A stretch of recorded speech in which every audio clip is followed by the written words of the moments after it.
നടരാജൻ ദീപൻ വയസ്സ് 35 പെൺജാതി യാളിനി 24 വയസ്സ് മകൾ 9 വയസ്സ് കുടുംബത്തോടെ 6 മാതൃകൾ സെത്തുപോയി ഇനി നിങ്ങൾ தான் ഇവയാൾ. Deepan raconte l'histoire de 3 Tamouls qui échouent en France après avoir fui la guerre au Sri Lanka. Inconnus complets, ils doivent pourtant construire un semblant de famille dans un pays dont ils ne connaissent rien.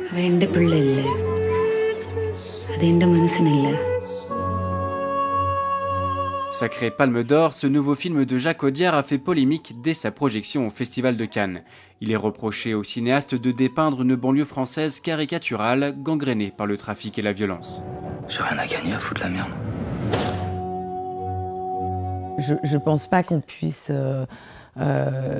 taxer le film vraiment de véhiculer une image caricaturale puisqu'il assume par le genre sa dimension caricaturale. Après, évidemment, Jacques Audiard est un cinéaste qui est vénéré aux États-Unis, qui représente vraiment l'idée de l'auteur avec un grand A, peut-être pas pour le grand public, mais en tout cas pour les sphères cinéphiles. Là, c'est sûr que ce film pourrait apporter de l'eau au moulin de tout le discours Fox News, etc., sur les no-go-zones françaises. Car le récit, entamé sur un élan social quasi documentaire, bascule soudainement dans le film de genre et sombre dans la violence. Pour ce film-là, je me suis interrogé sur la nécessité de la survenue de cette violence. Elle n'a pas été du tout évidente pour moi. Je trouve qu'on la voit venir de très très loin, ce qui est déjà un premier défaut.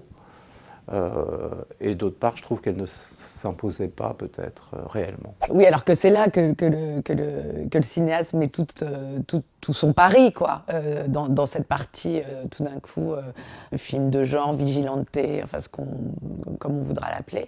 Ben, c'est le moment où, moi, en tout cas, en tant que spectateur, je décroche et je me désintéresse. Et voilà, je suis plus du tout dans le film qui m'intéressait au départ, en tout cas. Ce déséquilibre que l'on peut ressentir avec Deepan trouve sa source dans les 2 fixations de son auteur, esquissées tout au long de son œuvre. Entre 7h le matin et 11h. Là, ils sont pas là, tu peux nettoyer ton calme.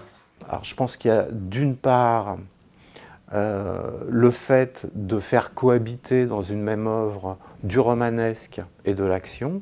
Celui qui est à mettre en tête de tout, c'est évidemment le Prophète, où là, l'équilibre est absolument parfait.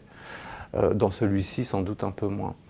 Ensuite, l'autre grande caractéristique d'Audiard, c'est le problème de la filiation. Quasiment tous ses films parlent de filiation problématique, de comment un individu se détermine, construit son identité, par rapport à celle qui était celle de pères qui sont souvent absents ou conflictuels, enfin qui sont caractérisés par des rapports conflictuels.